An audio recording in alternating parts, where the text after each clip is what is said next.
So teachers of Reddit, what's most depressing thing your kids have said? I had a student that frequently lingered in my classroom after school. She often looked ill and was always very weird. One day, she opened up to me and said that her mother and her live-in boyfriend shot up heroin every night. I told my principal after she spoke to me, and she informed me that CPS was already involved. A few days later, the same girl told me that her mom and boyfriend would shoot her up with heroin and tell her that she couldn't tell anyone they were still doing it because she would get in trouble for doing it too. She asked me to keep it a secret, which I obviously couldn't because she was worried she'd get arrested for drug use. Thankfully, she no longer lives at home. Story 2. One of my students, who was always in a good mood, came into the class looking very down. She was not acting her usual self. I had to get onto her several times for being on her phone, again very unlike her. She asked if she could speak to me in the hallway. "Kid, I'm sorry for being in such a bad mood today. Can I tell you why?" Me? Of course. Kid proceeds to take her cardigan off. She had a tank top on underneath and showed me welts that she had gotten the night before from her mother beating her with an electric cord. She says, "My mother beat me for no reason last night and I don't know what to do." Sadly, it was not the first time I had to report. Story 3.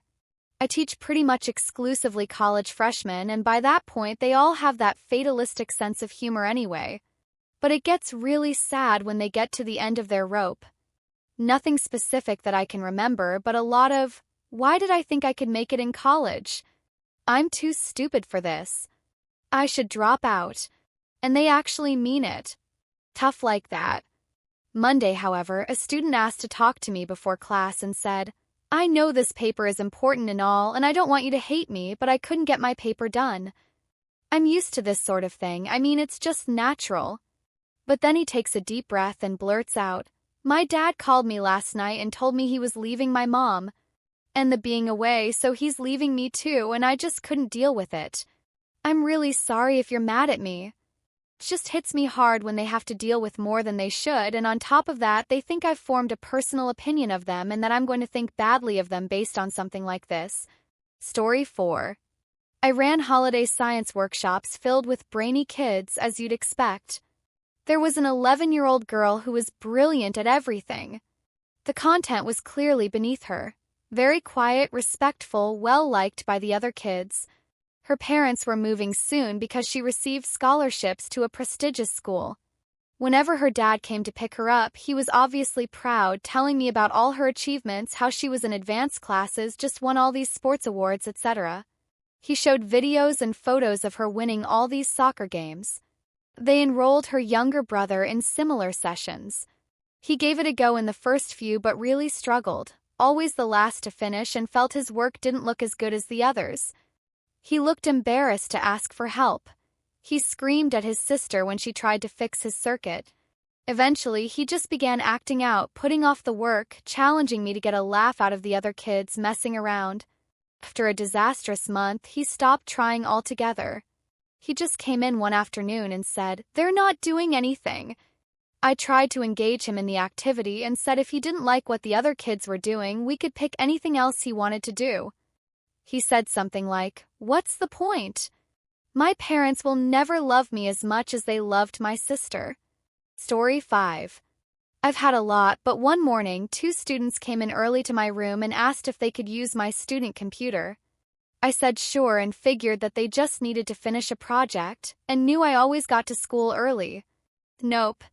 Turns out their best friend was murdered 2 days before because he wouldn't give his money he earned to someone trying to rob him. His family needed the money to not be homeless, so he died trying to look out for his family, for like $80 or something. My students were creating flyers and a GoFundMe so they could try to help the parents not be homeless and to afford a funeral. To make matters worse, the kid was murdered on a Saturday. He was left to bleed out and die, to be found the next morning. The murderer came to my school on Monday as if nothing had happened. Cops pulled him out of class in the middle of the day once they had figured out it was him. Story 6. A mess. Spit, do you know how to get the local electric company to turn your power back on? I get paid today, but they pay me on a card, so do I get out cash and get a money order, and where do I take it to? Kid was 16, but he got their power turned back on that day all by themselves. I didn't do spit or biscuits, but taught them how to talk to people in call centers and make the introduction to the CSR. Later, their power bill got reduced because the school social worker has programs for that sort of thing. The local power company sent them some energy-saving free stuff, including some light bulbs. Kid and their siblings had been shorting lights at home, and we got their water and sewer discounted as well. The school social workers helped their surviving parent who was trying. It's just hard with a parent of their own who isn't well, but many kids in 2 fast food jobs. Kid is in college now, damn near full ride, commutes from home to save money, puts their housing stipend towards the family rent, utilities, and gas for their own old Toyota. Their parent looks like they just took their first breath in 10 years. I'm proud of all my students, but especially that one. Story 7. My mother was a teacher for nearly 30 years. She spent the last 10 years at a middle school that was pretty hard up in the Tulsa public school system. She had a very good student who came to school every day in the same clothing. We can call him Jay. Clothing was always washed, but even so, around halfway through the year, his clothing was becoming tattered and stained. The other students began to notice and make comments. The school tried to give him clothing, but he refused. He would not accept a handout. A few teachers came up with a plan for the school to put on a contest where the winner was given some new, very nice school clothing. This contest was set up for Jay to win. This way he could have new clothing and not feel as though he was given anything. Jay won the contest. He accepted the new clothing gladly. The next day, he was still wearing his old clothes. My mom asked him why he was not wearing the new clothing. "Those are my trophies. I have them hanging on my wall." Rips my heart right out of my chest. Can you be my mom? 15 years old, totally serious. This is my real family. Different student referring to the teachers and friends at school. I don't deserve this team. When given a sweater on a very cold day, I hear a lot of this stuff. I wish there was so much more I could do. Story 8. A couple in the running. My boyfriend was shot in front of me and died in my arms. The ambulance we called never arrived. Mom went to go stay with my older sister 3 states away for a while.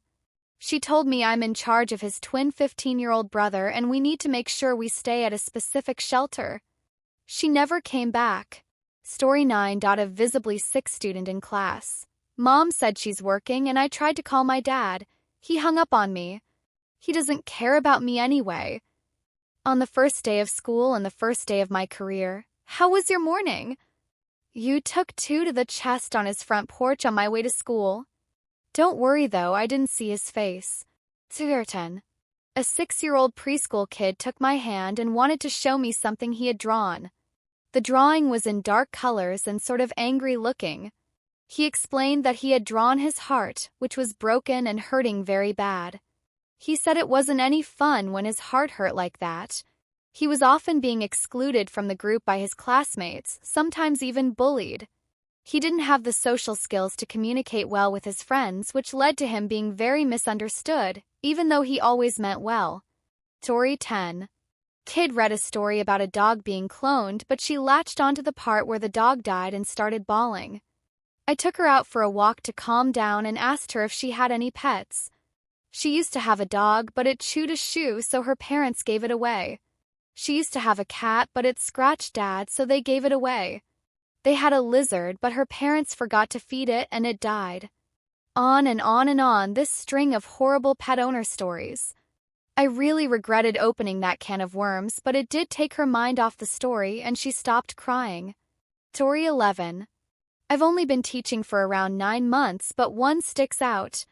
I do a lot of one-to-one work with a reception-age child 4 to 5, who has quite severe autism and needs constant supervision. I get to take him outside and do gross motor work with him, and I've really taken a shine to him. Broke my heart a couple of weeks ago when he was stopped by the deputy head and told off for running down the corridor. He burst into tears, which is completely unlike him, and said, "I just can't get the naughty out of my brain." Story 12. I'm a high school teacher at a school for at-risk youth, so I get a lot of depressing stuff. I really bonded with one student about comic books and even let him borrow my first edition Umbrella Academy comics. He was homeless and living at a friend's house on a yoga mat on the floor for the better part of a year. He asked me to adopt him. Wish I could, buddy. I wish I could. My students are the reason I want to become a foster parent, though it's depressing. Tori 13. But my teacher said it to me. Why don't you have any friends? Do you want me to talk to the other kids to add you to their group? Proceeds to tell a group of children to add me to their group, being rather loud. Other kids, nothing changed. I never changed. Until the end of school, I rarely had someone to even sit with me in class. This was one of the reasons why I had such low attendance in school. Tori 14. I already made a comment, but I've been thinking about this thread because this is my life every day.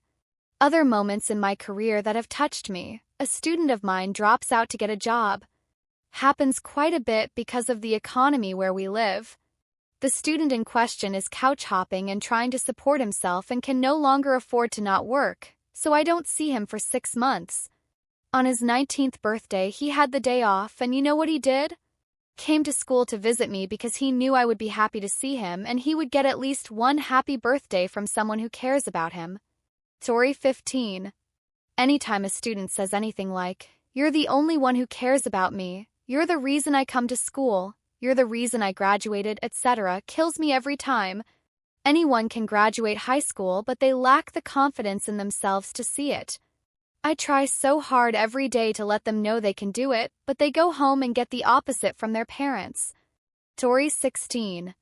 Some days, I might be the only positive interaction a student has. I always say good morning when they come in and goodbye when they leave so they know they're being noticed.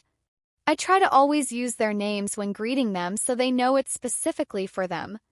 I try to remember important dates for them, birthday, court dates if they are going to their driving test that day, and congratulate them personally or ask how it went. I want them to know they're seen and someone cares. Tori 17. I had a student write this in his notebook. I was walking around at the start of class, checking to make sure students were starting their bell work, responding to a prompt, and I didn't believe what I saw at first. I immediately talked to him outside and sent him to the counselor, but it was one of the most depressing yet jarring things I've seen. He was 12 years old when this happened. Thankfully, he is still alive and well. Tori 18. Not a teacher, but one of my close friends. I've known her since the start of high school. She never realized her home life was as bad as it was. She spoke about her mom neglecting her while the 14 foster kids they could barely afford to feed were spoiled rotten, and how eating the same thing every night as her only meal for the day started to make her nauseous. The real kicker is that her mother got cancer, and as soon as she died, she said, "I'm so glad she's dead. I wish she died sooner," or something along those lines. She was 16 when her mother died, and she's 18 now. She's never going to leave those horrible scars, and the things she tells me about are horrifying. She lives with her dad now and has a proper home, regular good meals, etc. I have no idea how her dad didn't get custody when she was a child. He's an amazing dad to her and would probably do anything to help her more. Tori 19. I have a student with severe ADHD. He's always talking and interrupting in class but doesn't seem to be able to stop. He'll also get up and bother other students, etc. His parents have refused to try any way to help him.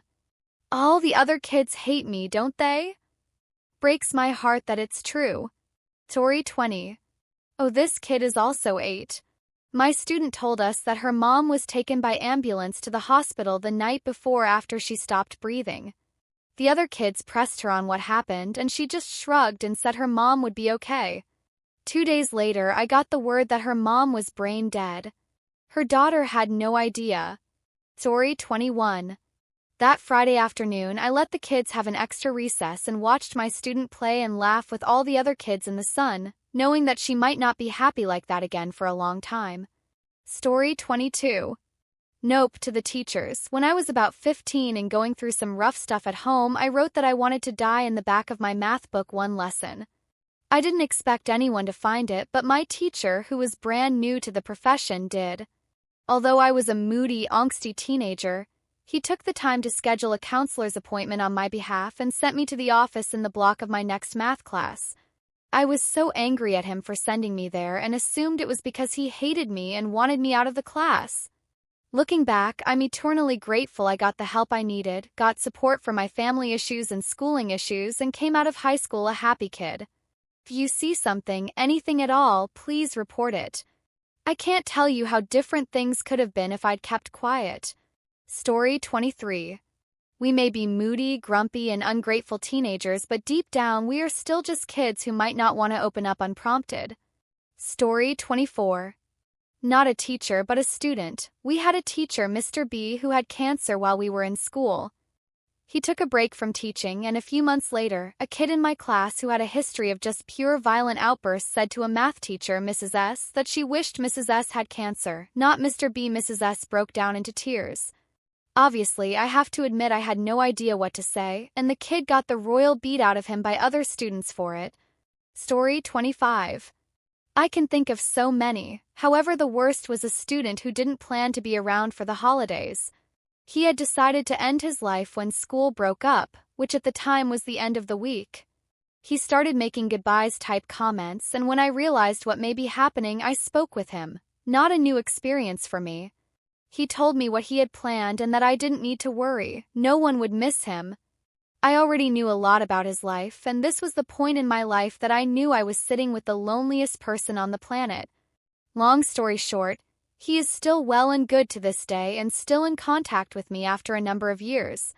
Story 26. I taught students with intellectual disabilities. Some people use the term mentally challenged. I can't remember what we were doing, but I had a student who had a hard time stringing complete sentences together look at me and say, "I don't want to be dumb. I want a smart brain like you." It was heartbreaking. Most of them knew they had disabilities and understood just enough to feel inferior. I was speechless, but if it happened again, I'd remind this child of his remarkable gift of humor and bringing joy to others. Story 27. One day, a student named Jake sauntered into class with a dramatic flair. "Miss Thompson, you won't believe what happened. My homework, it mysteriously vanished." I raised an eyebrow, intrigued. Jake was notorious for losing things. He once misplaced his lunch for an entire week. "Oh, really?" I replied, crossing my arms. "And what was the reason for this vanishing act?" Jake leaned in, eyes wide. "I was working on it when my cat, Mr. Whiskers, jumped on my desk. He knocked it onto the floor, and before I knew it, it was gone. I swear it was like a magic trick."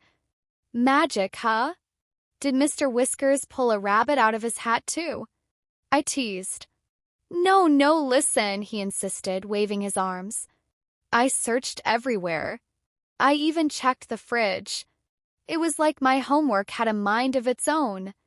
Just as I was about to remind him that checking the fridge was not a standard practice for homework recovery, another student piped up. "Maybe it went on a vacation." "Right." Jake jumped on that. "Off to Hawaii with the other missing socks and the left shoe of my favorite pair." I couldn't help but laugh, but curiosity got the better of me. "So, Jake, where do you think it went?" "Honestly, Miss T, I'm pretty sure it's sipping pina coladas while I'm stuck here." Weeks later, he turned in a paper with a handwritten note at the end. "Found my homework." Turns out it was in the cat's litter box the whole time. Not the tropical vacation I imagined. 30. The Pizza Dilemma. Emily was a bright student with a knack for making everyone laugh. One day, she strolled into class with a frown. "Miss Harris, you have to help me. I accidentally ordered 10 pizzas instead of one for my birthday party." 10? How does one accidentally order 10 pizzas? I asked, trying not to smile. "Easy. I got so excited that I kept hitting add to cart without looking," she exclaimed, her hands flailing dramatically. "Sounds like you'll have the biggest pizza party in town." I joked. "No. My parents are going to kill me. We can't afford that." As we brainstormed how to salvage the situation, Emily had a light bulb moment. What if I tell everyone I'm hosting a pizza taste test event? Like a masterclass on how to properly eat pizza. I chuckled, picturing her leading a bunch of kids in a pizza workshop. And you can charge them. The next day, she showed up beaming. Miss Harris, it worked. Everyone loved it. I even created a no pineapple zone. Nice. What's next? A pizza fan club. Already on it. But now I have to figure out what to do with the leftover pizza. Oh, just feed it to Mr. Whiskers. I laughed. He seems to have a thing for disappearing acts. 31. The Great Shoe Heist. One day, our school's gym teacher, Coach Daniels, burst into the classroom eyes wide. Someone has stolen my lucky whistle. Class erupted in laughter. You mean the one that's been with you since the 80s? I teased. Hey, don't knock it. That whistle has seen some serious action, he replied, holding up the empty lanyard dramatically. Determined to help, the students and I initiated a full-blown investigation. We formed a detective squad, complete with makeshift badges made from paper plates. As we interrogated classmates, one student named Sam grinned and said, "What if it's a shoe thief? You know, the kind that only wants one of each shoe."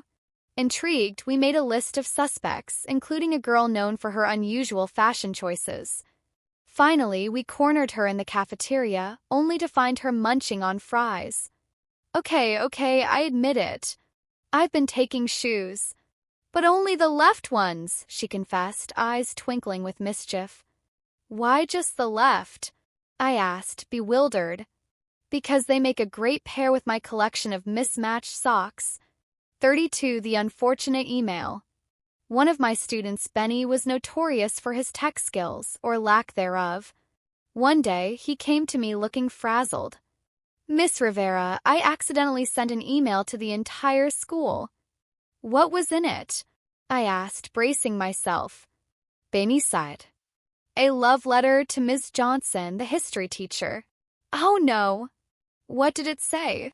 Only the sweetest things. Like how her lectures give him butterflies and he dreams of her red lipstick. I couldn't help but snicker. And you sent this to everyone? Yup, all 1,200 students and staff. It was meant for her eyes only. Later that day, I received a flood of emails from students. What's the update on Benny's love life? Is there a date planned? Just when I thought it couldn't get worse, Ms. Johnson walked into my classroom, a grin on her face.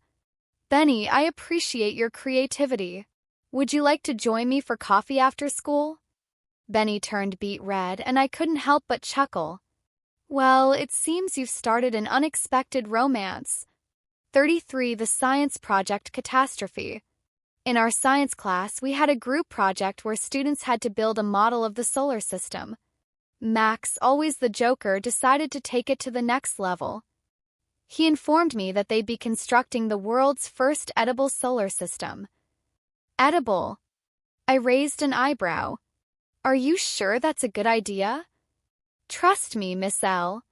We're going to make it delicious, he said, clearly enthused. The day of the presentation arrived, and the classroom smelled like a bakery. Max's group unveiled their project, which was a colorful arrangement of candies and cakes, each representing a planet. Here we have Mars, red licorice, he exclaimed, waving his arms. However, just as they were explaining Jupiter, disaster struck.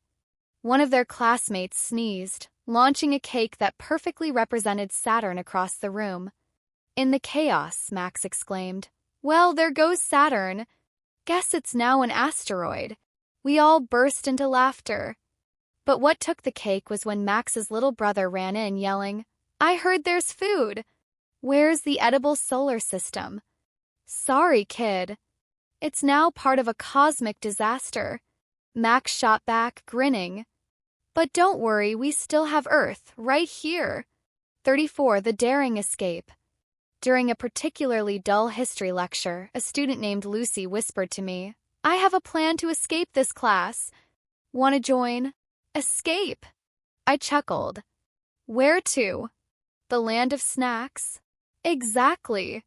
But I'm thinking of a heist, Operation Snack Escape, she whispered, eyes sparkling with mischief. Intrigued, I played along. Okay, tell me the plan. Lucy pointed out the open window. We climb out, sneak past the lunchroom, and raid the snack stash in the teacher's lounge. Sounds ambitious, I said, stifling laughter. But what about the teachers? Easy. I'll distract them with my impressive knowledge of ancient Egypt. They won't see us coming. Just as the bell rang, Lucy jumped up and shouted, "Look! A giant pyramid of snacks outside." The entire class turned to look, and Lucy bolted for the door with half the class following her, thinking it was a real snack attack.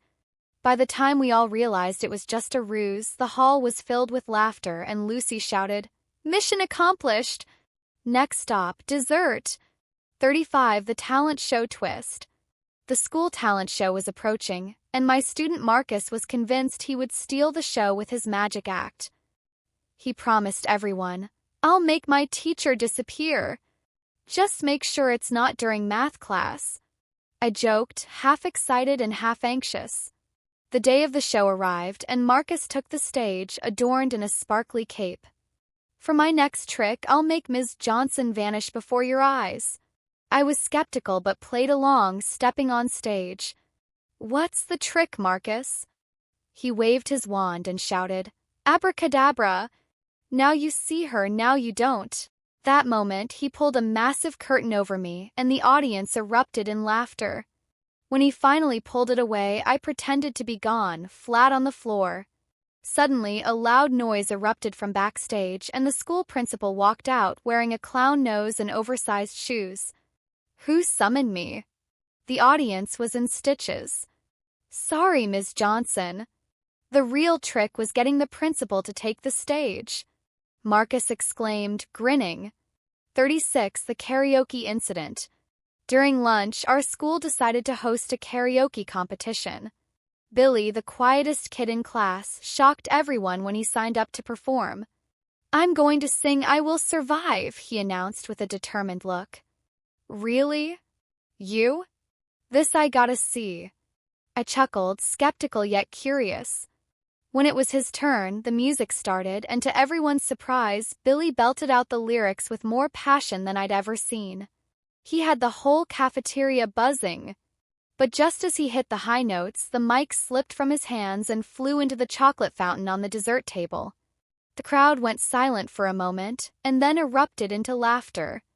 Billy paused, looked at the fountain, and without missing a beat said, "Well, looks like I'm not the only one drowning in chocolate today." Cafeteria exploded with laughter, and Billy took a bow, soaking it all in. Chocolate or not, I'm still surviving. 37, the homework duel. In a particularly competitive classroom, two students, Sarah and Jake, challenged each other to a homework duel. "I bet I can do my history project better than you," Sarah declared. Jake shot back, "You're on." Loser has to dress as a chicken for a week. The stakes were hilariously high. They both spent nights crafting their projects, but Jake took it a step further by adding a chicken dance video at the end of his presentation. When the day arrived, Sarah presented her project, showcasing impressive graphics and well-researched content. Jake, however, stood up with a giant cardboard cutout of a chicken. "Ladies and gentlemen, I present to you the chicken of history," he announced, dancing around the room. Class was in stitches, and even I couldn't hold back laughter. When the time came for judging, it was clear that both projects were fantastic. In the end, I declared, "You both win. Now you can both dress as chickens for a week." They groaned, but the class erupted in cheers. "Guess we'll have to wing it," Jake laughed. 38, the mystery of the missing lunch. One day, Clara's lunch went missing right before our science experiment. "I swear I had a burrito in here," she exclaimed, searching her bag frantically. "Burrito theft? Sounds like a crime of hunger," I joked. As we searched the classroom, our resident class clown Tim suddenly raised his hand. "I might know where it went. I saw Mr. Whiskers near the lunchroom." "Mr. Whiskers?" I laughed. What would a cat want with a burrito? Maybe he's going for a spicy food blog. Tim shot back, trying to keep a straight face. Eventually, we found Clara's burrito, safely in the lunchroom's lost and found, snuggled up next to a leftover pizza from last week's event. Clara couldn't help but giggle. Guess even lunch items can get lost in translation. 39. The unexpected class pet. In a fit of inspiration, I decided to surprise my class with a pet hamster. Everyone meet Sir Nibbles, I announced, holding up the fluffy little guy. Kids cheered, and I set up a little cage in the corner of the classroom. He's our new class mascot. However, one day, Sir Nibbles escaped during a particularly chaotic art class. "Where's the hamster?" one student yelled, panic rising. We launched a full-scale search, crawling under desks and looking behind bookshelves. Just when we were about to give up hope, a student exclaimed, "I found him!" But as I turned around, there was Sir Nibbles, sitting in the middle of the art table, wearing a tiny paper hat made by one of the students. "Looks like he's got a flair for the dramatic," I said, trying not to laugh. The kids giggled and someone declared, "Sir Nibbles is now a true fashion icon." I hope you enjoy these stories. Let me know if you'd like more or any adjustments. You said, "Good job." Now do from 39 to 50 a bit smaller stories with awesome humor and interesting based on topic. What's the most depressing thing your student has told you? ChatGPT said. ChatGPT. Sure. Here are stories from 39 to 50, all centered around the theme of the most depressing thing a student has told me, infused with humor and unexpected twists. 39. The case of the missing homework. One day, a student named Sam walked into class with a long face. "Miss Davis, I think my dog ate my homework for real this time." I raised an eyebrow. "For real? What's the story?" I left it on the kitchen table, and when I came back, it was gone. The only thing left was a suspicious pile of fur. "Sounds like a classic case of canine criminal activity," I joked. "Did you check for teeth marks?" "Yeah, but it looked more like he had a gourmet meal," Sam said, grinning despite himself. In the end, I declared, next time just use the "my dog ate it" excuse on a snack instead. 40. The soggy sandwich saga. During lunch, Lucy looked dejected. "Miss Miller, my sandwich got completely soggy, and I think it's a sign my week is cursed." I laughed. "A soggy sandwich? That's your crisis." "Yeah. It's like my lunch is staging a protest," she replied dramatically. "Maybe it's just trying to teach you resilience," I suggested. "Or it's auditioning for a role in a sad sandwich movie," she countered, making me chuckle. In the end, we decided that soggy sandwiches should be renamed waterlogged wonders, and Lucy vowed to bring a waterproof lunchbox next time. 41. The homework haunting.